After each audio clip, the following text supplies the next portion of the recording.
Hi, good evening, and welcome to another of our webinars talking about IVF and surrogacy from a medical and a legal perspective. Today I'm joined by some great friends of mine and some fantastic colleagues. We have Dr. Daneshmand, with whom I work at the San Diego Fertility Center. We've got Rich Vaughan and his international coordinator, Natalie, from the International Fertility Law Group, IFLG. And then we have the amazing Tobias DeVoot and his daughter, Summer, who is a client of ours who has a little baby girl. And he is here to help us translate, for one, and also to kind of walk through his journey, because I'm a father through surrogacy, as is Rich.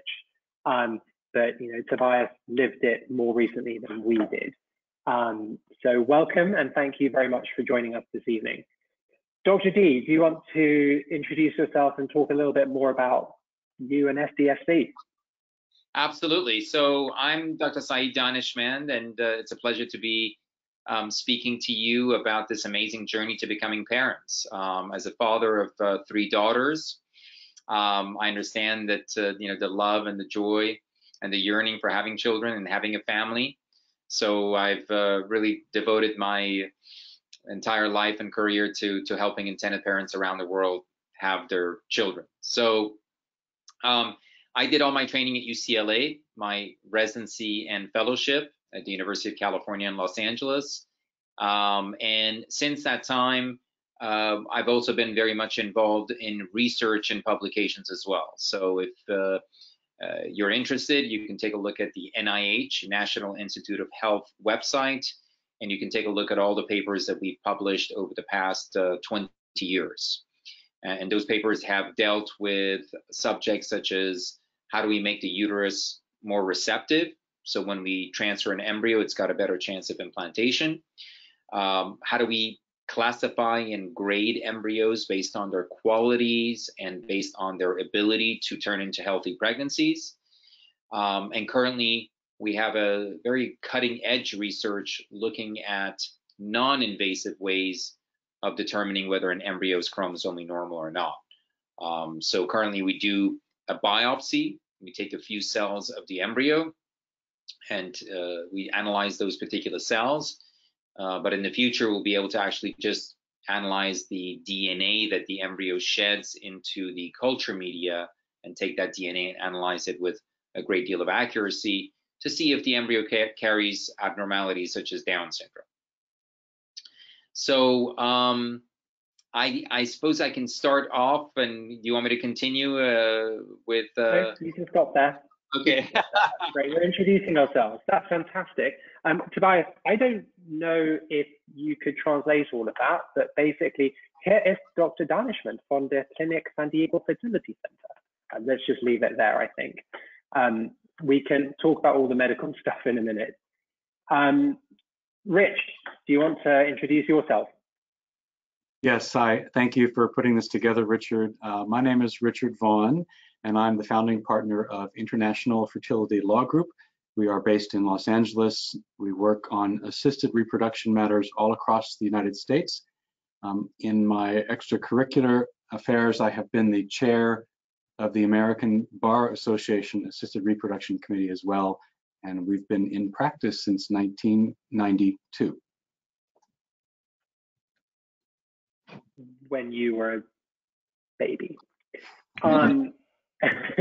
Natalie. And this is my colleague, Natalie Biscaglia, so I'll let her speak. Yeah, should I speak in English or in German? German. In German, okay. Ja, ich bin Natalie, so ich arbeite mit Rich zusammen.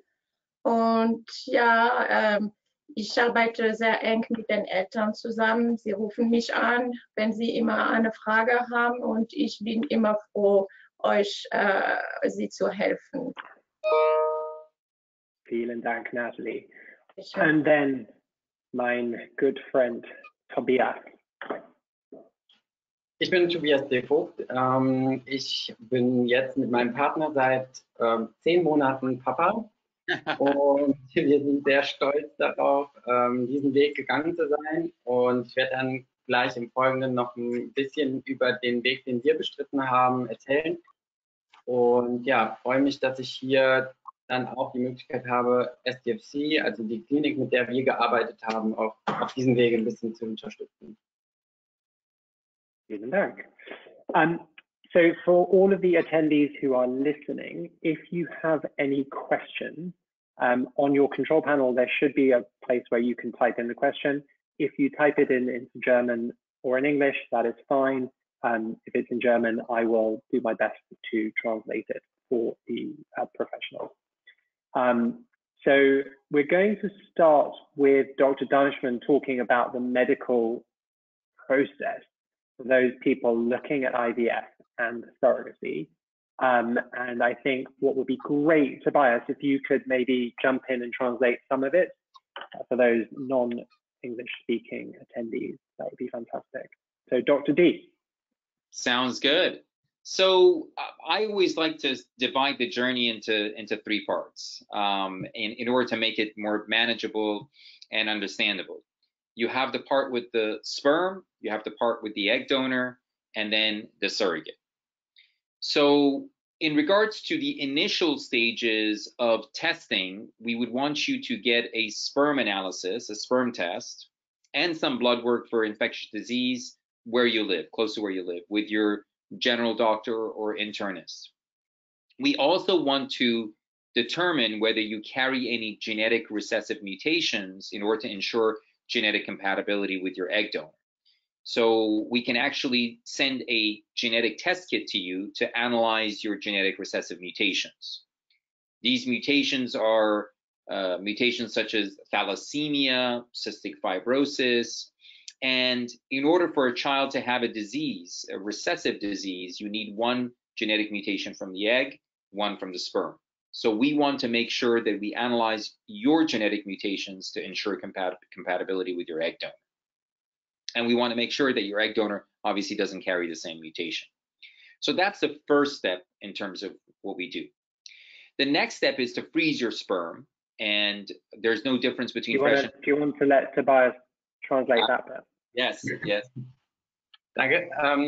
Also was Dr. Daneshmand sehr wichtig ist, ist den ganzen Ablauf in 3 Schritte einzuteilen oder 3 Kernbereiche. Das heißt, auf der einen Seite die Spermien, die Eizellenspenderin und dann die Leihmutter, die das Kind austragen wird. Wenn es zu den Spermien kommt, ist es halt im ersten Mal relevant, dass ein Test im Heimatland gemacht wird und auch bestimmte Bluttests auf bestimmte Infektionen gemacht werden, einfach um sicherzustellen, dass dort alles in Ordnung ist. Und im Folgenden würde dann entsprechend ein Test nochmal in dem Bezug hergestellt werden, dass man auch sicherstellt, dass genetisch, wenn man die Eizelle befruchtet, eben keinerlei Erbkrankheiten vorhanden sind. Die Möglichkeit gibt es im Vorfeld, da wird die Eizellenspenderin und der Samenspender, also der die Spermien abgibt, entsprechend halt genetisch getestet. Ein Set dafür kann auch von den USA eben in das Heimatland geschickt werden. The next step would be to essentially freeze your sperm so that we can thaw it and utilize it at the time when we retrieve your egg donor's eggs. And there's no difference in terms of success rates or health of children between fresh and frozen sperm.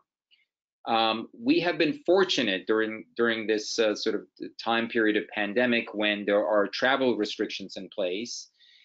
We have colleagues around Europe who have agreed to be able to freeze sperm for us and do the requisite blood and urine test, and then transport the sperm to us so that you can advance with your journey, select your egg donor, and create your embryos without having to travel to the United States, to us in San Diego. Although we'd love to welcome you in San Diego. We're a beautiful city by the ocean.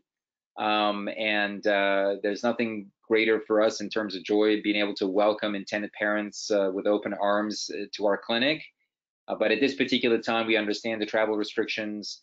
And until the time when the travel restrictions ease, we have great options with very reputable clinics and colleagues in Europe who can freeze your sperm and transport it to us. Der nächste Schritt wäre dann eben, die Spermien einzufrieren und dann darauf zu warten, bis die Eizellenspende erfolgt ist, um dann Embryos zu kreieren. Das ist natürlich jetzt normalerweise vor Ort in der Klinik. Dr. Dich würde euch sehr gerne auch begrüßen in der Klinik. Aktuell etwas schwierig, liegt auch direkt am Strand. Wir waren auch selbst schon dort, also am Meer, und es ist natürlich ausgezeichnet dort. Das geht im Moment nicht, aber es gibt entsprechend europäische Kollegen, die bereit sind, entsprechende Samenspende entgegenzunehmen, auch die notwendigen Bluttests zu machen, damit dann diese Samenspende auch in die USA transportiert werden kann. Wenn da, wie gesagt, auch schon Bedarf besteht und ihr dann auch die Reise schon fortsetzen könnt, ohne ein persönliches Treffen, dann ist das auf jeden Fall eine Möglichkeit, die jetzt auch angeboten werden kann. The second step is really choosing your egg donor, and we're fortunate to have our own egg donor database here at San Diego Fertility Center. All of our egg donors have been pre-screened for different health parameters, including genetic screening, psychological screening, urine toxicology screening for drugs and medications, egg reserve screening, meaning analysis of the quality and the quantity of eggs in the ovaries, and all general health parameters. So prior to an egg donor being accepted into our program, into our database, we have to perform all these diagnostic tests to ensure that the egg donor is healthy and has good quality eggs, and has no significant genetic abnormalities or genetic recessive mutations, I should say, before they're placed on the database. All egg donors also have to have a mandatory consultation with a genetics expert who goes through in detail, goes through their family history to make sure that there are no other genetic factors in their family that could potentially increase the risk for your children. So once you have accessed the egg donor database and you selected your egg donor, then what we can do is we can then have the egg donor go through a cycle of IVF stimulation, where we retrieve the eggs, fertilize them with your sperm, and then create the embryos. Der nächste Schritt, wenn die Spermien entsprechend gespendet wurden und eingefroren sind, da übrigens noch ein Nachtrag, es gibt keinen Unterschied, ob man frisches Sperma benutzt oder eingefrorenes, da entsprechend also ist kein Nachteil zu befürchten. Es gibt dann jetzt die Eizellenspenderin. Da hat SDFC eine große Datenbank an Eizellenspenderinnen, die eben entsprechend getestet sind, auch Gesundheitswerte, Blutwerte genetisch auch getestet werden. Die haben auch entsprechend ein Vorabgespräch, was verpflichtend ist für eben genetische Punkte, die zu klären sind, damit halt ausgeschlossen werden kann, dass das Kind später irgendwelche Probleme haben könnte. Und diese Datenbank ist dann, sobald man dann näher damit arbeitet, direkt verfügbar. Das heißt, man kann darauf zugreifen und sich eine Eizellenspenderin suchen. Genau. And for many of you as a couple, we would want to divide the eggs between both of you so that both of you can create embryos, and you can make a decision later on as to which genetic father would like to have a transfer done to your surrogate. Just to give you a quick overview, when we retrieve eggs, eggs look like this. And then these are fertilized eggs right here once we select the best quality sperm and inject it inside the eggs. And then afterwards, the embryos start dividing into 2 cells, into 4, into 8 cells, into 16. And after 5 days, it develops into a stage called the blastocyst. This is about 5 to 6 day-old embryo. For couples, we will have an average of about 2 to 3 embryos for each of you. We can do the chromosome testing, as we discussed, to determine the sex of the embryos and the presence of any chromosomal abnormalities like Downs, and then we freeze the embryos. And there's no difference between fresh and frozen embryos in terms of success rates or health of the children. Im Folgenden wird dann eben die Eizelle entnommen. Die Eizelle an sich wird dann entsprechend befruchtet mit dem Spermium. Hier ist machen, dass es eben diese Zellteilung gibt, entsprechend, und diese fertigen Blastozyten nennt man die dann, die werden dann entsprechend eingefroren. Hier auch wieder der Hinweis, eingefrorene Embryos haben keinen Nachteil also gegenüber den frischen, wenn es um Volksquoten geht, dass die Frau schwanger wird oder auch eben ein Baby geboren wird.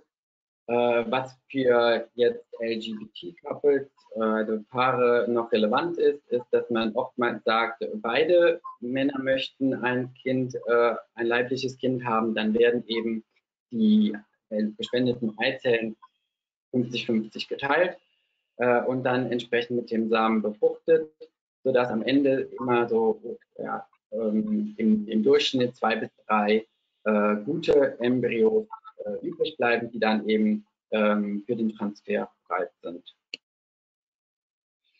And then once now the embryos are frozen, the next step is to find your ideal surrogate, a surrogate who's healthy, who has no medical problems, who's had previous pregnancies without any complications. We review all the medical records for the surrogate, and then we invite the surrogate to our office to do all the testing on her. And that includes psychological testing, testing her uterus, doing all kinds of blood work for things like blood sugar, insulin, thyroid hormone levels, vitamin levels, infectious disease testing, urine toxicology for drugs and medications. There's lots of testing that we do on your surrogate. Again, we have to make certain that she's healthy, that she's had healthy pregnancies without any complications in the past, and that maximizes the health of the pregnancy and your children. Als nächstes sucht man natürlich dann die Leihmutter, die das Kind austragen soll. Das ist in dem Sinne dann ein etwas längerer Prozess.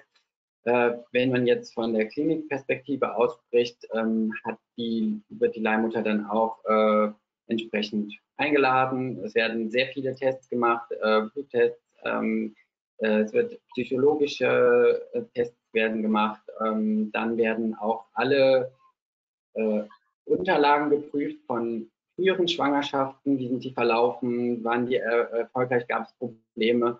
All das sind halt Informationen, die auch genutzt werden, um zu sagen, ja, diese Frau kommt als Leihmutter in Frage, mit der kann man diesen Weg dann weitergehen. Und zusätzlich ist es eben auch relevant, weil man möchte ja, dass die Frau gesund ist, dass sie auch einen gesunden Lebensstil hat, dass sie auch psychologisch dafür gewappnet ist, dann ein Kind auszutragen, was sie später dann ja abgeben muss sozusagen. Und diese Sachen werden alle vorab geprüft, weil man möchte ein gesundes Kind für die Wunscheltern dann auch bekommen. We then prepare, once the medical clearance has been given, all the medical testing is normal, and the legal contracts have been completed, and Natalie and Rich will talk about the legal aspects of your journey. Then what we do is we prepare your surrogate's uterus. We transfer typically 1 embryo. On very rare occasions, we can transfer 2, although that increases the risk of twin pregnancy. Once we transfer the embryo, we follow the pregnancy in the first trimester, and then typically after 10 weeks of pregnancy, the risk of miscarriage falls to 1%. We refer your surrogate to her obstetrician gynecologist. Wenn dann der Transfer stattfindet, das heißt, die Embryos eingesetzt werden, wir haben eine Leihmutter gefunden, die komplett gesund ist, die alle Tests erfolgreich gemeistert hat und dann entsprechend für den Transfer bereit ist, und natürlich noch ein Part, wo wir gleich noch mehr drüber hören, die rechtlichen Verträge fertig sind, dann kann der Transfer erfolgen. Und entsprechend können dann alle weiteren Steps passieren. Das heißt, erste Ultraschalltermine, und wenn die Frau schwanger ist, wird sie 10 Wochen noch von der Klinik begleitet und es wird geprüft, ob alle Werte halt stimmen, damit es auch erfolgreich, eine erfolgreiche weitere Schwangerschaft ist. Und dann wird sie im Prinzip an ihren Frauenarzt übermittelt, wo sie dann die Folgetermine wahrnimmt, wie das in unseren Ländern, also in den Heimatländern dann höchstwahrscheinlich auch nochmal der Regelfall ist. And just on a final point, I know many of you have questions about the coronavirus, the SARS-CoV-2, and how it potentially can impact pregnancy or IVF journey. The American Society of Reproductive Medicine, towards the end of April, gave the green light for fertility centers to resume all of their activities. And the reason was that because that most states had reached sort of the plateauing of the curve and the number of cases started to decline. From an IVF perspective, and we have very good evidence and good data, research data, there's no evidence of the transmission of the virus to the embryo from the sperm or the egg. And also from a pregnancy perspective, there were two very major studies that were very important, published in the New England Journal of Medicine, one of them actually in Lancet, the British Medical Journal, the other one in New England Journal of Medicine. The first one showed that there was no evidence of vertical transmission of the virus, meaning from the pregnant patient or pregnant mother to the fetus through the placenta. And the other one was a study that was published at Columbia University. And what they did was they looked at universal screening of all pregnant patients who presented to the hospital.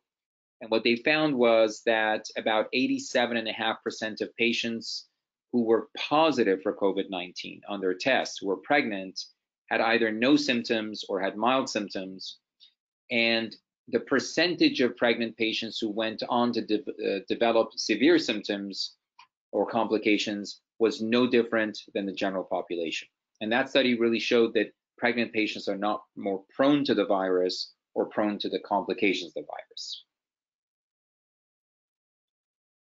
Jetzt ein natürlich der aktuellen Situation geschuldetes Thema, ob eben COVID-19 also einen Einfluss hat oder auf die IVF-Tätigkeiten, das heißt Spermien oder Eizellen. Da gab es jetzt entsprechende Studien zu, dass das eben nicht der Fall ist. Und auch wenn die Frau schwanger ist oder es eben in der Schwangerschaft eine Übergabe des Infekts geben könnte, da wurde eben auch gesagt, dass es keine Übertragung an den Embryo oder entsprechend das Baby gibt. Und auch das haben eben entsprechende Universitäten auch entsprechend bestätigt, dass es hier keinerlei Änderungen der Quote der Schwererkrankungen gibt oder entsprechende weitere Risikofaktoren, die für schwangere Frauen entstehen. Wir haben auch, also die Tätigkeiten im Fertilisationsbereich wurden wieder aufgenommen, weil die Gesellschaft für die amerikanischen Regularien gesagt hat, auch die Zahlen, die Infektionsraten in Amerika sind jetzt entsprechend zurückgegangen und die Arbeiten können wieder aufgenommen werden. Terrific, thank you. I think I'll just that's my presentation, and I'll wait for any questions that you may have. Thank you for the opportunity. Thank you very much, Dr. D, and thank you, Tobias, as well. Rich, as we all know, the legal part of this process in the United States is one that is a global benchmark that we all look up to, because we know that people's rights are protected and that surrogates are fully informed legally as to what they're doing. Can you please walk through a little bit of the egg donor process as well as the surrogacy process? Establishment of parentage, the whole legal perspective from a US perspective, please. Yes, and I'd be happy to do that. I do want to just sort of remind everybody that's watching that I'm a parent through this process as well. I have 2 children through this process. I remember how overwhelming the information overload can be at the very beginning. So if you need a written summary of what I'm about to speak on, I'm happy to provide that. So just reach out to the organizers and they can arrange to get you an email to me. Yeah. So Rich is also ist auch der Vater von 2 Zwillingen und er wollte nur euch darauf aufmerksam machen. Und wir werden euch mit vielen Informationen geben. Und wenn ihr nach diesem Webseminar eine Zusammenfassung von diesen Informationen, freut sich Rich, das für euch zu machen. Okay, now in terms of the legal work that you'll need to do when you go through assisted reproduction in the US, we do have a very well-defined protocol for this, and there are basically 3 steps that you need to go through. You will need to go through contracts. You need to have a contract with your egg donor and your surrogate. We will talk about guardianship documentation, and then there is a court process to establish you as the legal parent or parents of the child. So, wir haben ein Protokoll für diesen Gerichtsverfahren. Es ist in 3 Schritte. So, the first step, der erste Schritt ist der Vertrag. Can you please? The contracts? Yes. Contracts with the egg donor and surrogate. So, der erste Schritt ist der Vertrag mit der Eizellspenderin und den Eltern. And then guardianship documentation. I don't know the word in. Establishing somebody who could be a backup to care for the child. Yes, und der zweite Schritt ist ein Vertrag für jemanden, der statt der Eltern den Recht haben könnte. So, das ist der zweite Schritt. And then the court process to have you established as the legal parents. Und der dritte Schritt ist das Gerichtsverfahren, damit die Eltern als Eltern anerkannt werden. So with regard to the egg donor contract, if you find an anonymous donor through the San Diego Fertility Center program, they will have a contract in place. It's very template oriented, it's very standard, and that will protect you and the egg donor as you go through the process. So, wenn Sie eine anonyme Eisspende durch San Diego Fertility haben wir einen Eispendervertrag und dieser Vertrag wird Ihnen Ihre Rechte ausführen und Sie protektieren. And if you have an egg donor through the clinic that will be known to you in some fashion, or you have an egg donor through an agency program, then you will need a lawyer to draw up a contract for you. Aber wenn Sie einen Endspender durch eine Agentur haben, der nicht zum San Diego Fertility Center gehört, dann werden Sie einen Anwalt brauchen, um diesen Vertrag zu schreiben. And as Dr. Daneshmand spoke on earlier, the egg donor will first need to go through medical screening. Once that's completed, that's when you start the contract process. So, Dr. Daneshmand erklärt vorher, dass die Eispenderin screeniert werden muss. Und wenn das mal gemacht wird, dann können wir mit dem Vertrag anfangen. And among the many other things that these contracts will cover, its main purpose is to establish that any eggs retrieved will belong to you as the intended parents, and you will be the parents of any resulting child. Und der Vertrag stellt fest, dass ihr die Eltern sein werdet. Und ja. Okay, and this contract process usually involves an attorney for each side, and after the contract has been finalized and signed, you can begin the medical procedures.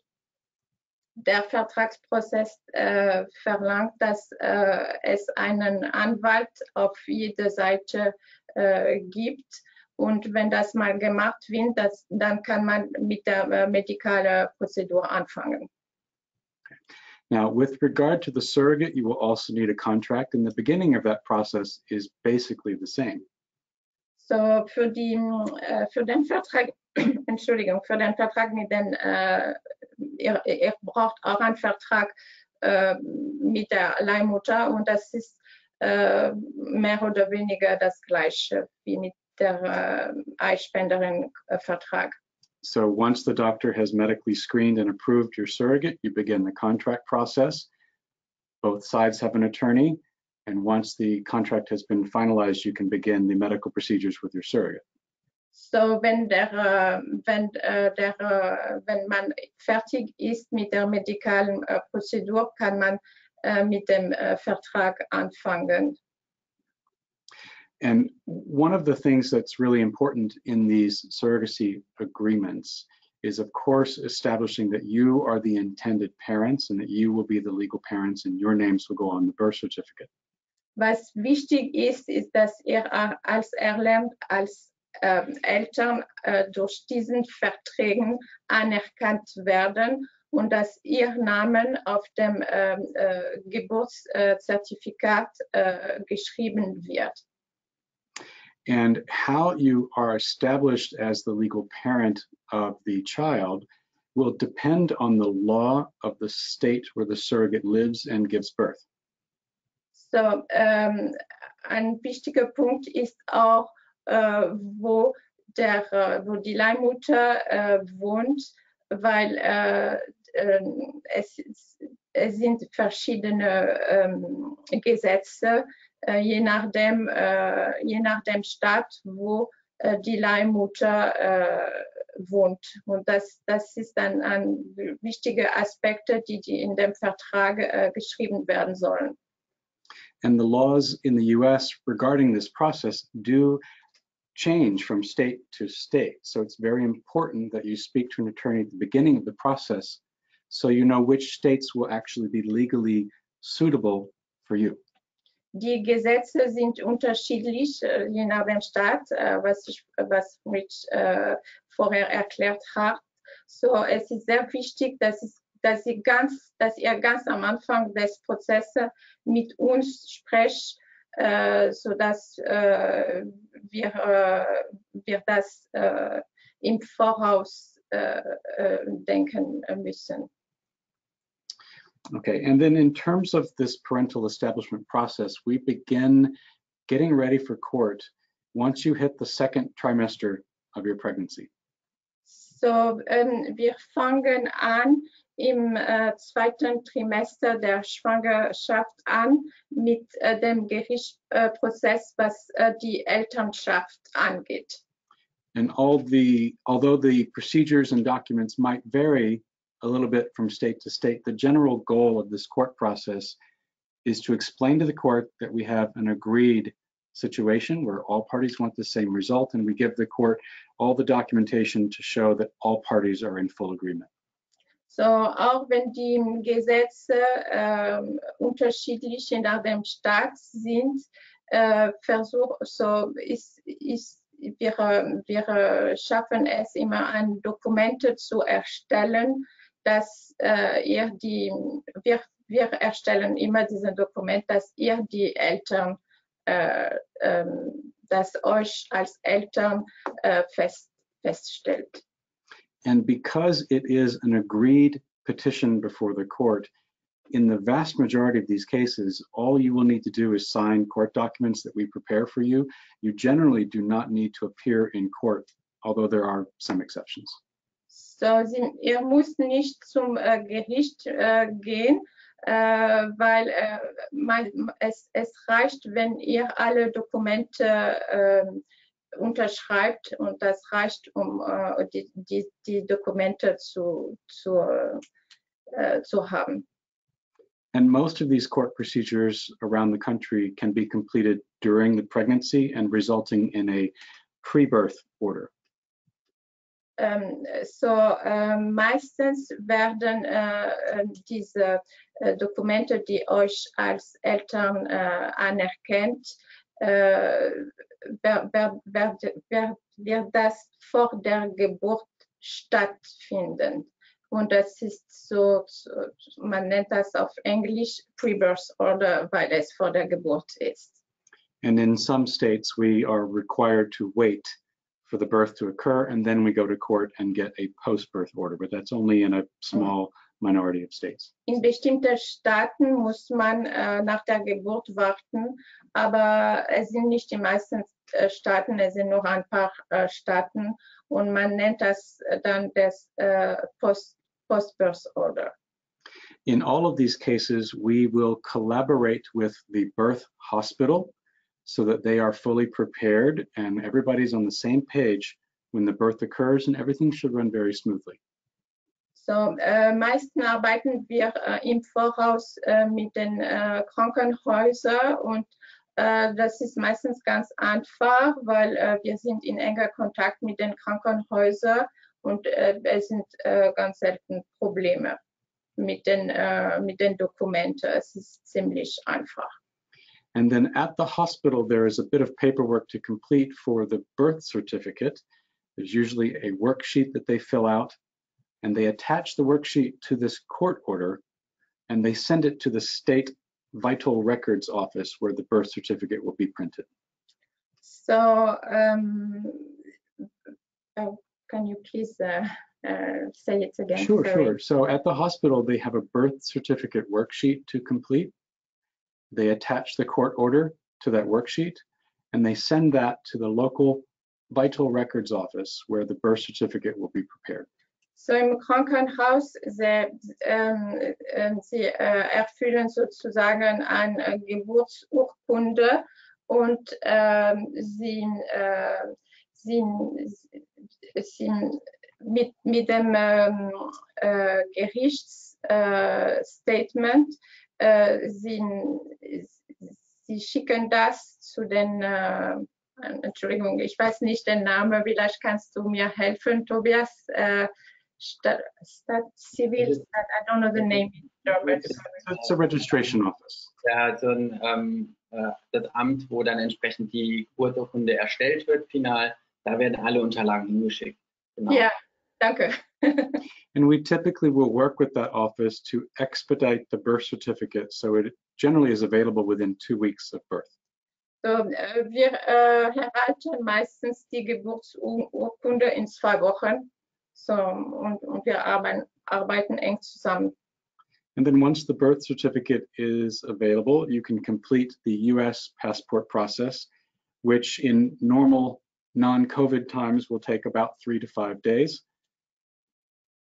So, wenn wir mal dann Geburtsurkunde haben, dann kann man den Pass hier für das Kind erhalten. Es dauert normalerweise 3 to 5 business days. 3 bis 5 Tagen, aber jetzt ist das absolut, jetzt ist das überhaupt nicht so. So in normal times, you would need to plan on being here about 3, maybe 4 weeks after birth before you can go home. Normalerweise muss man hier 3 to 4 weeks. Normalerweise muss man hier 3 bis 4 Wochen vor der Geburt sein. And during this entire process, it is important for you to establish a backup guardian who could care for the child if you're not able to get here, either temporarily or if anything were to happen to you during the pregnancy. Wir haben auch so speziellen Vertrag, wenn Sie hier in den Vereinigten Staaten nicht sein könnt für die Geburt Ihres Kindes, falls euch etwas passiert. Wir nennen diese Dokumente Guardianship Documents. Okay, so that's it in a nutshell, and I'm sure we can take some questions later. Brilliant. And I'm sure there will be some questions on COVID and how people are getting into the United States at this moment in time. I don't think that's something necessarily that we need to cover in this webinar, because anybody starting the process now, you probably won't have that problem, but fingers crossed. But if you are interested and want to learn more about that, if you go onto YouTube and go onto the San Diego Fertility Center channel on YouTube, you can actually see a webinar that Rich and I did talking specifically about that. You can also see a webinar that I did with Thomas Oberhauser, who is a German attorney, talking through the German legal process too. So those resources are already done and uploaded for you to look at. That's the professional part of the puzzle. And now I want to really hand over to Tobias so that he can talk you through his experience as a client, as somebody who lived the process. So, Tobias. Ja, also wir haben jetzt sehr, sehr viele Informationen gehört. Sicherlich erschlägt das einen auch im ersten Moment. Das ging uns im Prinzip genauso. Wir haben damals auch eine Konferenz besucht, die natürlich jetzt gerade nicht stattfindet, um erste Informationen zu bekommen. Und man muss sagen, dieser ganze Vorbereitungsprozess, Informationen zu sammeln und das Ganze für sich zu planen, ist unglaublich wichtig. Gerade weil es halt viele Faktoren gibt, die beachtet werden wollen, wie die Auswahl einer Eizellenspenderin, die erstmal einfach klingt, aber dann doch sehr viel Zeit in Anspruch nehmen kann, weil ja im Prinzip beide Männer die Frau in irgendeiner Weise sympathisch finden sollten. Und dann geht dieser Weg weiter. Es ist sicherlich dann auch die Leihmutter, die einen wesentlichen Teil einnimmt, wo wir auch sehr viel Wert drauf gelegt haben, dass wir uns echt gut verstehen mit der Frau, weil es tatsächlich man ist ja mit der Vorbereitung der Verträge und der Schwangerschaft und auch danach rund 10 Monate auf jeden Fall schon mal sehr intensiv in Kontakt.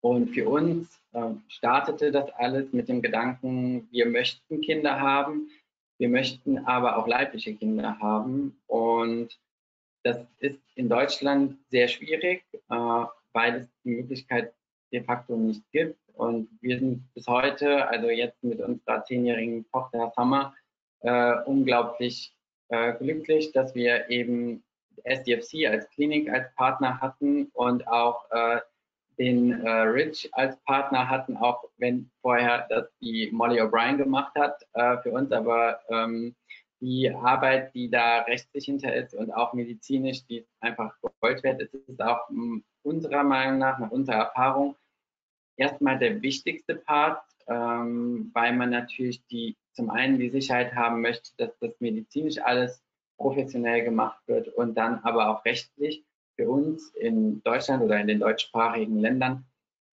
entsprechend auch abgesichert ist, dass man wirklich die Elternschaft hat, dass man keine Probleme hat mit der Anerkennung. All das wird in Gesprächen mit den amerikanischen Anwälten und auch einen deutschen Anwalt, wenn man den hinzuziehen möchte, besprochen. Da erwähnte jetzt der Richard gerade den Thomas Oberhäuser, der sich sehr gut in dem Bereich auskennt. Definitiv auch kann man sich auf jeden Fall auch mal angucken, denn da sind viele wertvolle Informationen schon drin. Ja, es ist einfach unglaublich viel, komplex, aber wenn man es einfach einmal verstanden hat, sehr einfach, und ich kann nur jeden dazu ermutigen, den Schritt zu gehen, erste Gespräche zu führen, ein Gefühl dafür zu bekommen, mit wem man auch arbeiten möchte. Gerade wir lieben halt Dr. Daneshmand, weil er uns da auch nochmal die Augen so ein bisschen geöffnet hat, was all diese Tests anbelangt, genetisch, die Auswahl vom Geschlecht, und da er eine treffende Aussage gemacht, nämlich, was möchtet ihr am Ende haben? Das ist ein gesundes Kind, und dafür setzen sich die Partner, mit denen wir jetzt hier sprechen, halt auch ein, dass man nachher mit einem gesunden Kind nach Hause fliegt und das Familienglück hat. Und ich denke, diese Partner sind an der Stelle Gold wert und ich bin froh, dass ich da ein Stück weit unterstützen kann, jetzt mit Übersetzung und auch so, weil ich vielen Paaren das einfacher machen möchte, den Prozess oder den Weg zu gehen, weil die Informationen in Deutschland sehr eingeschränkt sind und wir halt dieses Glück schon haben und ich das gerne weitergeben möchte. Neben Job, also als Freizeitmäßig, weil einfach wir so viele Sachen durchlaufen sind, die andere nicht durchlaufen müssen, weil man die Informationen gebündelt bereitstellen kann.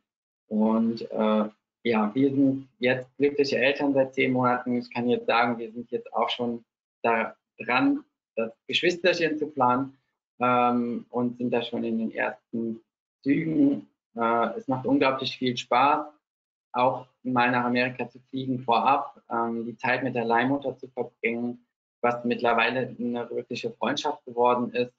Und wir haben uns auch für eine offene Eizellspenderin entschieden. Das heißt, wir kennen diese auch und haben mit ihr auch regen Kontakt, einfach weil wir für uns entschieden haben, das Kind wird Fragen stellen in der Zukunft. Da macht man sich so im ersten Schritt vielleicht nicht unbedingt direkt Gedanken. Aber dann hat es die Möglichkeit eben zu wissen, wer die Frau war, die uns ermöglicht hat, das Kind zur Welt zu bringen und auch, wo es eben genetisch herkommt. Ich sage immer gerne, wir wollen, also wenn ein Kind im Spiegel guckt und vielleicht, man weiß es ja nicht, sich eben nicht wiedererkennt, dann werden die Fragen sehr groß sein und wir wollten unbedingt dem Kind ermöglichen, dann auch zu wissen, wo es herstammt. Auch wenn da vielleicht dann kein reger Kontakt raus wird, muss es auch nicht. Ich meine, man macht es ja auch, um unabhängig zu sein von einer möglichen Mutter etc. Aber für uns war es ein wesentlicher Punkt. Das entscheidet natürlich jeder selber, wie er da den Weg beschreitet.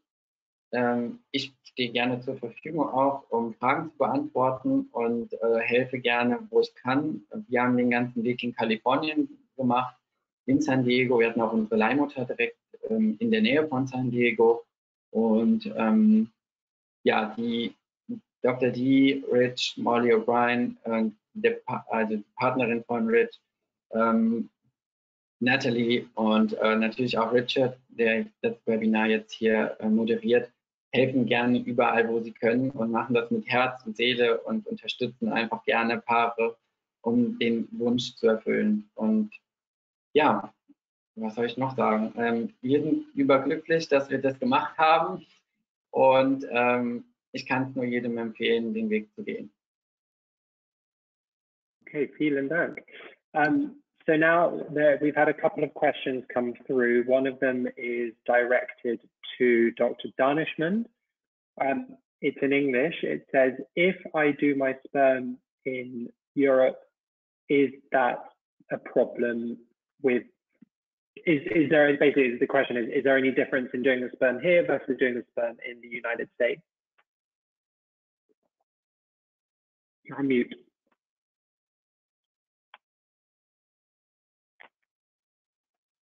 Now you can hear me. No difference whatsoever in terms of freezing your sperm here at our center versus one of our colleagues in Europe. We have exchanged protocols where they use the same stringent protocols for sperm freezing that we do.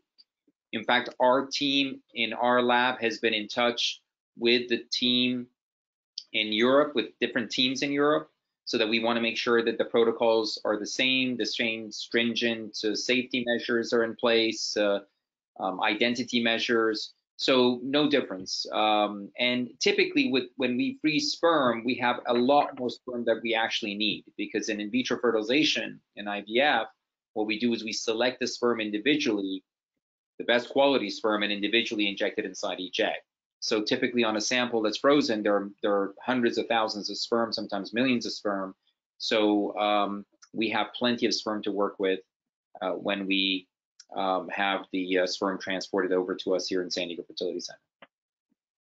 Okay, and another question on the cost, which I can jump in on. Basically, if you're going to do the sperm freeze in Europe, we will not charge you all of the fees that you would normally be associated with that, because we're not doing the work.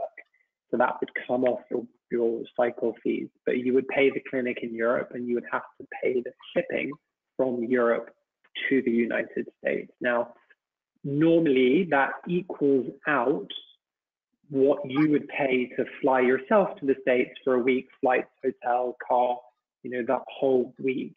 And again, so it's basically, it's roughly the same. It will be a little bit more expensive doing it from Europe, but with the travel ban, it's something that we put in place to be able to do that.